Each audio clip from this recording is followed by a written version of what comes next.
రాజ్యానికి రాణినై సకల సౌఖ్యములందక బుద్ధిమాలి గర్వాన సురక్షితంబైన రాజగృహంబు పరిత్యజించి ఈ హీనుని చేత దిక్కితి మహేశ్వరా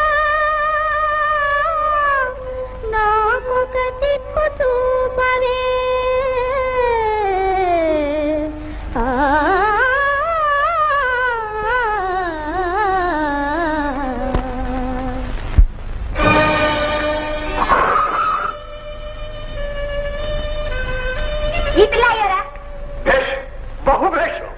దొంగ నాయకుడికి తగ్గ పెళ్లి కూతురే. ఎవరి పెళ్లి కూతురు?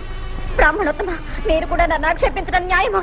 ఆక్షేపించడం కాదులే అమ్మాయి, ఆ పదవి కొని తెచ్చుకుంటే అంతేగా. ఇంతకీ నువ్వు ఇక్కడికి ఎందుకు వచ్చావు, ఎలా వచ్చావు?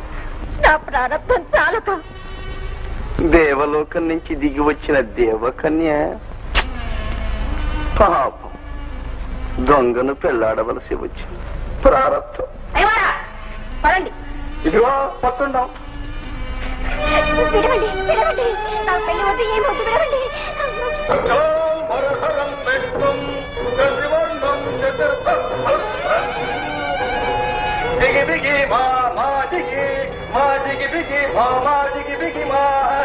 విడవండి, నా పెళ్లి వద్దు, ఏమొద్దు, నన్ను విడవండి, నన్ను విడవండి.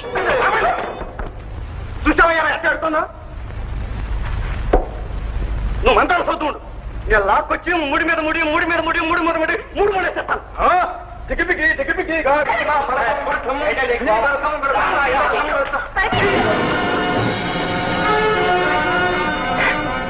అయ్యా ఏంటిది? పెళ్లిరా పెళ్లి, నీ పెళ్లి దొంగ గాడిద. మహారాజా మహారాజా ఇంకా వచ్చాం. ఈ పాలెలతో కాదు.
నీ వంటి సౌందర్యవంతురాలైన యువతి అసహాయగా బయటికి విడితే ముండ్లపై బడి చీరుకుపోయే మృదుల పుష్పం వలె దుర్గతి పాలవుతుంది.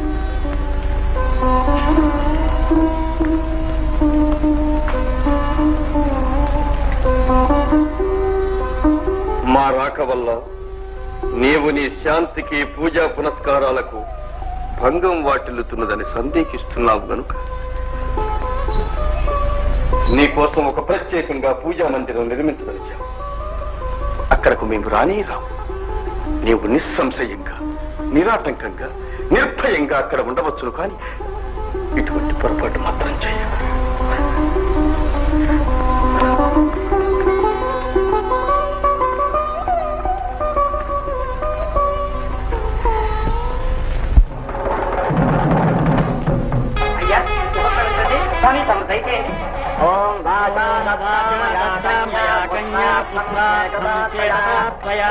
పరావలోకన విధౌ నిశ్చితార్థం సుఖీ భవ.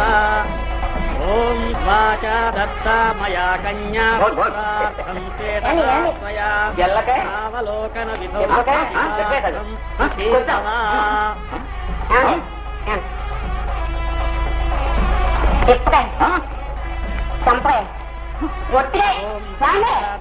మయా కన్యా పుత్రార్థం చేతనాత్మయా పరావలోకన మొట్టికాయ, ఎల్లకాయ, లెంపకాయ, తిప్పకాయ, కొత్తం.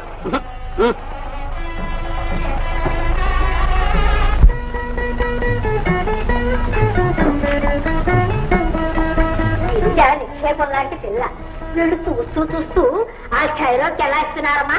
పాపం వీళ్ళకి తెలియదే గౌరమ్మ, ఇదంతా విరూపాక్షయ్యగాడు చేసే తంత్రం. ఆ శంకరయ్య గారి వద్ద లంచం తిరుగుతాడు దొంగ ముండా కొడుకు. పోలేండర్రా, మనకెందుకు వచ్చింది? ప్రధానం అయ్యింది, పెళ్లి జరగబోతుంది, ఎవరి కర్మ వాళ్ళది. పూజ కొద్ది పురుషుడు, దాని కొద్ది సంతతి అన్నారు. అంతే రతమ్మగా అంతే. మా గిరిజ బంగారపూలతో పూజ చేసుకుంది. ఇలా తీసుకురండరే. అవునా ఆనందమ్మ? శంకరయ్య గారికి పోలేడంత ఆస్తి. అవునమ్మా, మేము స్వయంగా వెళ్ళి చూసాం. వాళ్ళ మేడము చూశారు, సాక్షాత్తు ఇంద్రభవనంలాగా ఉంది. నా జన్మలో నేనెక్కడా చూడలేదమ్మా. పెళ్లి కొడుకుని చూసారా? ఏమిటి కారమ్మా, పెళ్లి కొడుకుని చూడండి ప్రధానం ఎలా చేసుకుంటారు? కాస్త బక్కబలసగా ఉంటాడు, ఈడు జోడు అందమైన కురవాడే.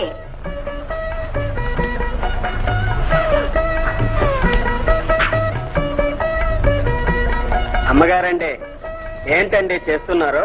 ఇదే ఇది విషంగా గణపతి, ఇది తింటే చస్తారు.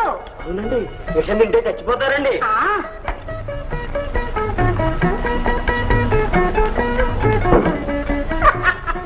అదేమిటి ఆనందమ్మా అలాగన్నా? అయ్యో నా రాక, వాళ్ళు బుద్ధిహీనులండి. అలా చెప్పకపోతే ఇవన్నీ తినేస్తారు. పెళ్లి దగ్గరికి వచ్చేస్తుంది. వచ్చేస్తుందండి. ఇంట్లో ఒక్క పాడి పశువైనా లేకపోతే సమయానికి ఏం చిక్కొస్తుందో. అవునండి, చిక్కొస్తుందండి. ఆవును కొనుక్కురామన్నారా? మీరు బుద్ధిహీనుడు కదా, మంచేదో చెడ్డేదో మీకేం తెలుస్తుంది? ఎందుకు తెలియదండి. ఆవు బాగా పాలు ఇవ్వాలి, పొడవకుండా ఉండాలి, పందకుండా ఉండాలి. అంతేనా అండి? అంతే అంతే. ఇదిగో ఈ 10 వరహాలు పట్టుకెళ్ళండి. ఆవును చూస్తే మంచి చెడ్డ మీకు తెలియదు. 10 మంది మంచి చెప్తే కొనుక్కురండి. అలాగే గురువు గారు. అదరా బృంగి మంచి ఆవును కొనుక్కుంటాం. వస్తాం గురువు గారు. మీ సొంత బుద్ధులు మటుకు ఉపయోగించకండి. అలాగే గురువు గారు.